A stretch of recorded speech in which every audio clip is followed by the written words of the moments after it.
안녕하세요. 잡시광입니다. 최근 중국이 한국 때문에 깜짝 놀라 뒤집어질 만한 일이 생겼다고 합니다. 다름 아닌 한국이 중국 해상 광구에서 원유 생산을 시작하면서 중국의 원유가 다 털리고 있기 때문인데요. 이런 상황에 중국은 엄청난 분노를 폭발했지만 정작 아무것도 할 수 없어 한국이 원유를 다 가져가도 속수무책이라고 하는데 어떤 상황이 펼쳐지고 있는지 자세히 알아보겠습니다. 지난 1983년 국내 민간기업 최초로 해외 자원 개발 사업에 뛰어든 SK가 40여 년 만에 엄청난 대형 사고를 쳤습니다. 최근 SK이노베이션의 자원 개발 자회사인 SK에어스온이 무자원 산유국 꿈을 이뤄낸 건데요.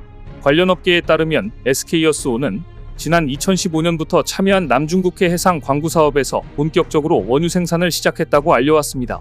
이는 SK이노베이션이 남중국해 광구에서 탐사를 시작한 지 8년 만에 원유 생산에 성공한 것으로 탐사부터 개발, 생산까지 해낸 첫 사례로 꼽힙니다.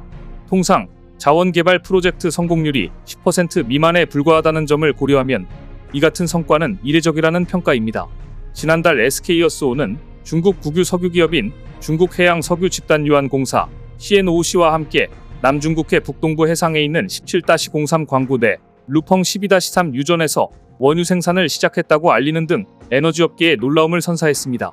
중국 선전시에서 300km 떨어진 이 광구는 서울 여의도 면적의 15배에 달하며 일일 생산량은 석유 생산 정점을 기준으로 약 29,500배럴로 추산됩니다. 이는 국내 하루 석유 소비량의 1%를 넘는 규모로 이곳에서 생산한 원유는 중국 내수시장에 판매되는데 시장 상황에 따라 수출하거나 국내에도 도입될 수도 있습니다.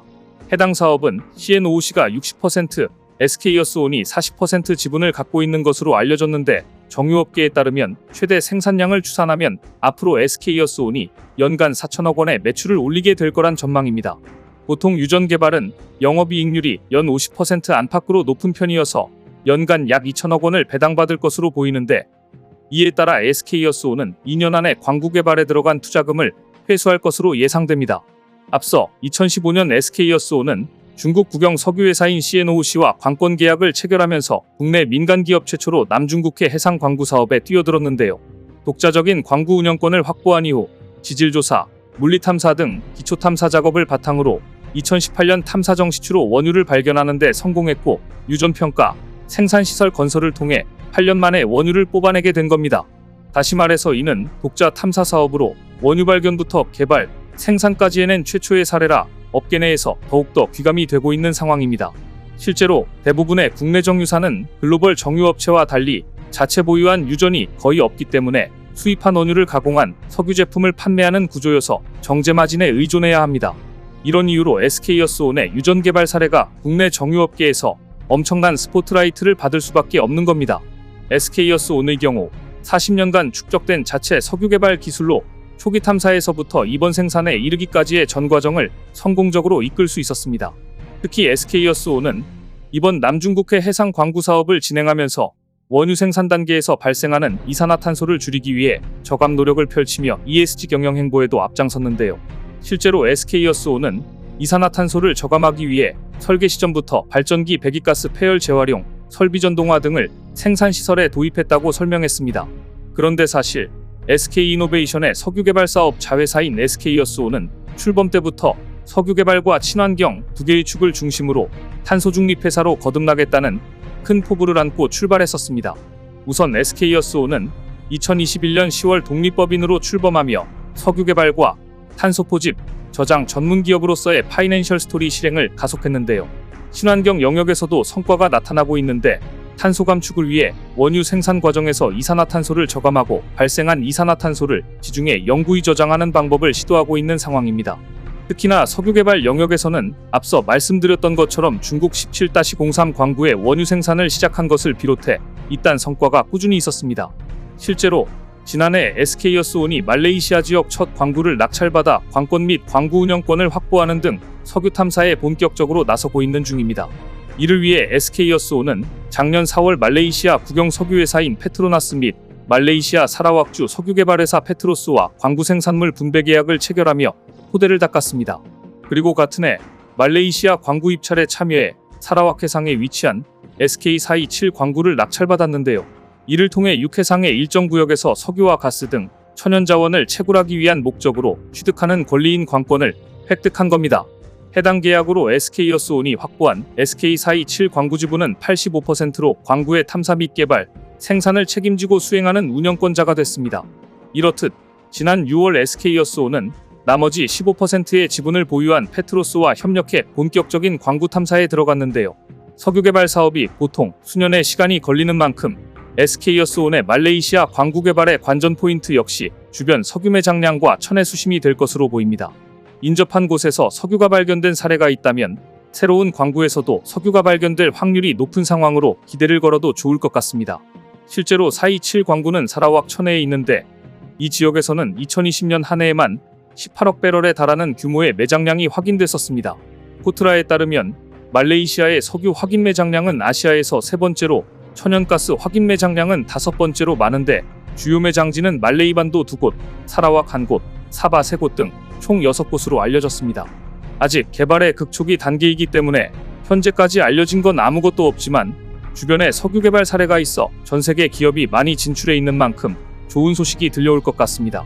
여기에 더해 SK에어스온은 2025년에 베트남 남부 푸우롱 분지에 15-1-05 광구 원유 생산을 시작할 것으로 보이는데요. 관련 업계에 따르면 베트남 유전 개발을 위해 현재 SK에어스온은 베트남 정부로부터 개발 승인을 받는 절차를 밟고 있는 것으로 알려졌습니다.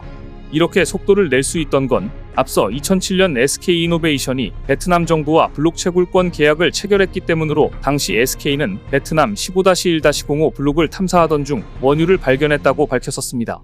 그런데 사실 SK에어스온의 이런 굵직한 성과들은 대를 이은 엄청나게 값진 노력의 결과로 볼 수 있습니다. 관련 업계에 따르면 최종현 선대회장이 무자원 산유국 프로젝트를 내걸며 SK그룹은 1983년 국내 민간기업 최초로 해외 자원 개발에 나섰기 때문입니다. 과거 당찬포브로 인도네시아, 아프리카 광구 개발에 참여했지만 성과를 내지 못하는 등 실패를 거듭하기도 했지만 SK는 여기에 굴하지 않았었습니다. 이런 노력으로 현재 SK에어스온은 8개 국가에서 10개 광구 및 4개의 LNG 프로젝트에 참여하거나 관리하고 있는데 10개 광구의 생산량은 일일 약 52,000배럴에 이릅니다. 그리고 이렇게 마침내 대한민국도 원유 탐사부터 개발, 생산까지 실제 경험을 모두 확보하게 된 겁니다. 그런데 최근 다시 한동안 잊혀졌던 7광구에 대한 얘기들이 흘러나오고 있는 상황인데요.